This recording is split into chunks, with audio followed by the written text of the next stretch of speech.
Ladies and gentlemen, hey, hi, how you doing? Welcome back to the channel. Thank you so much for stopping by.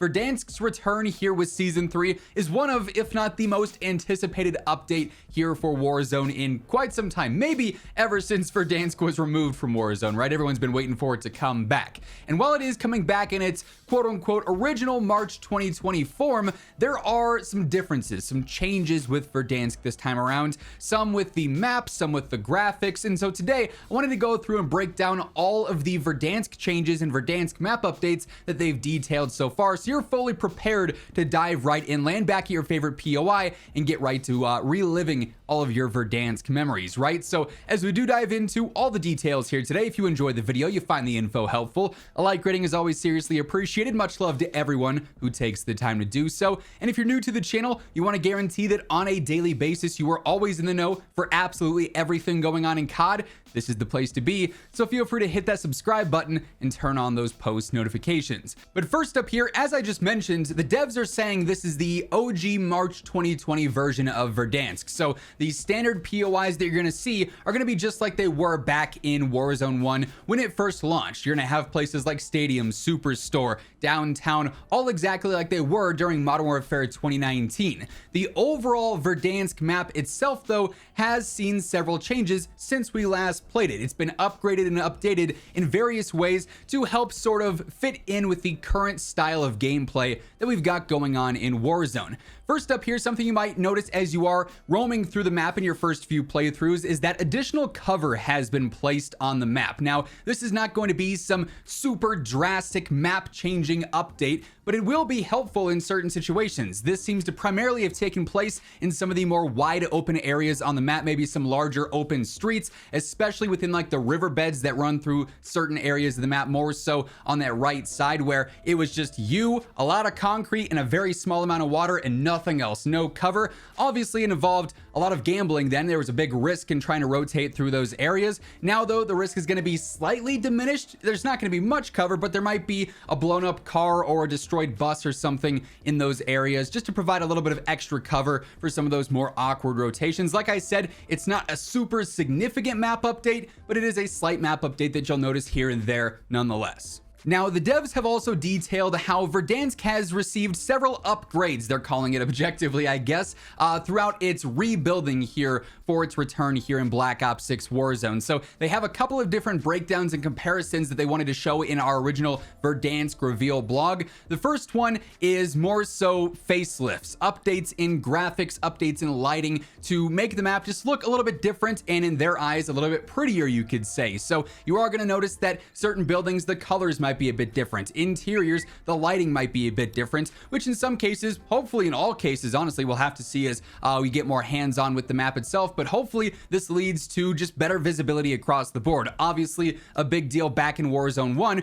were situations, particularly indoors, where skins like the Rose skin would just blend into the shadows, and oftentimes you were getting shot from a ghost, quite literally it felt like, right? So interiors of places like Superstore, even inside of the prison, the lighting might be a bit different, the colors of buildings and certain objects might be a bit different. It sort of got that facelift, if you will, with some updated graphics there that hopefully will be for the better in the long run.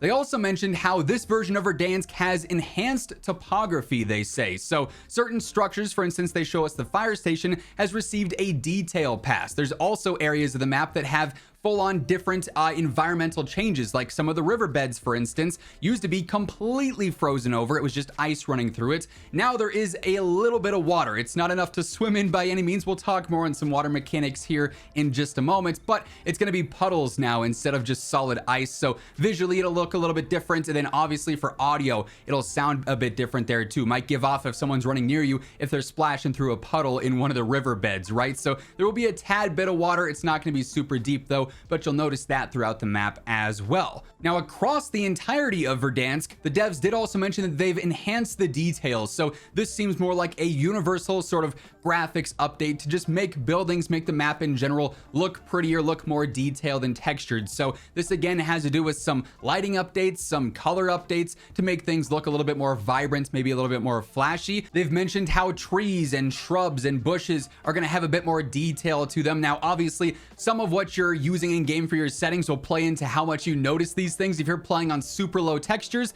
then yeah, your map still might look like it's made out of Play-Doh here and there. If you're playing on some higher settings, you're gonna notice that things probably look a little bit better than they did back in, you know, March of 2020. It might take some getting used to, like really focusing and trying to look, okay, yeah, clearly the trees look a little bit better here, or clearly the details on this building look a little bit better here. Again, though, hopefully, like overall, it just makes the map look a little bit better across the board in terms of lighting and overall vibrancy and everything going on there. Another global update they've sort of done to Verdansk this time around is improved access across the board. So in the reference images, for example, there's different entryways, different ways to navigate around buildings. There might be ladders in places ladders weren't before. Eventually, once we see continuous updates for zip lines, there will be zip lines in places that there were not any before. They did mention how originally when it drops, Verdansk is not going to have as many new zip lines, but then in the coming weeks after we've played it for a bit, they're going to add in new ones here and there. Again, this also applies to redetailing buildings, changing the colors of them, making them look a tad bit different here. They mentioned how we're also going to see better navigation for like a lot of the rocks and the steep cliffs. They've added goat trails, they call them, so that we can navigate through some of those really awkward hills a bit easier without just getting stuck at the bottom of like, you know, a ledge incline, if you will. And that happened a lot. I can remember a ton of times when I was around like the quarry area, for example, and I couldn't climb up rocks, and it's like, I should be able to jump up this or mantle over this. It should be easier to navigate that stuff as well. And then they also just mentioned enhanced details apply everywhere. So you're going to see various bits and pieces of buildings you probably remember, or areas you probably remember running through, be slightly tweaked, slightly altered to offer better navigation or better visuals or better lines of sight in and out, which hopefully is going to have a positive impact on the map. The final thing that they mentioned in their examples here also is shoreline play and water play. They particularly reference the southern coastline of Verdansk down towards prison and the docks and hills and whatnot. They said that they've actually extended some of the boundaries for Verdansk out into that water a little bit, so you can actually swim in that. There will be zip lines up out of that water to get back onto the mainland. There will be other routes to climb and navigate out of the water and into the water as well. So there will be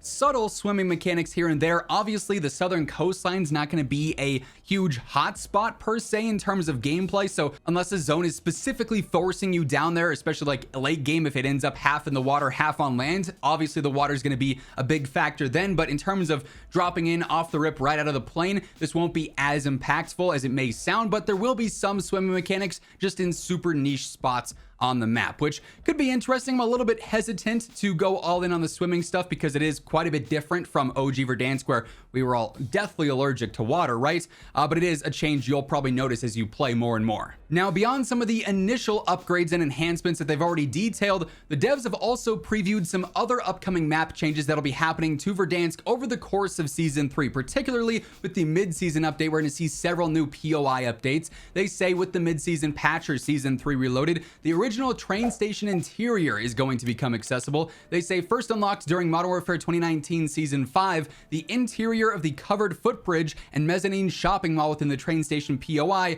is scheduled to open, along with a surprise or two. So it'll be the interior of the train that we remember, but maybe with a few other routes, a few other changes. That's what they're hinting with the surprise there.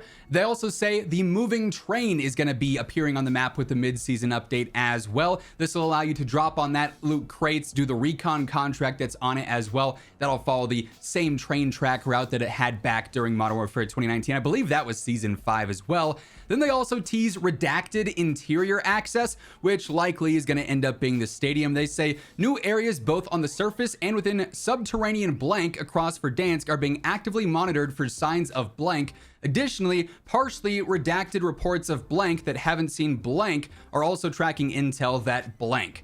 We've had leaks and rumors saying that the stadium was going to be accessible in a future update, so the interior there, potentially the roof being opened up, and then maybe some of the parking garage as well could all become accessible there. We'll get more details on a lot of that redacted stuff closer to the Season 3 Reloaded update. But while Verdansk, for the most part, is going to be just like we remember it back in the day when we first all dropped into Warzone for the first first time. There will be some subtle changes here and there that'll be neat to pick up on as we play more and more. It's like, oh, that's a route that, previously didn't exist, but I remember saying, man, I wish I could do this around this building, or I wish I could see here from this point. And now those areas and those situations will come into play, which is going to be pretty interesting to see if it's for the better or for the worse. Obviously, only gameplay and time is going to tell, but as of right now, those are all of the expected and confirmed map updates and map changes coming with Verdansk upon its return here in Season 3. And that's going to wrap things up. If you enjoyed the video, be sure to drop a like on it. And of course, if you're new here, you want to guarantee that on a daily basis,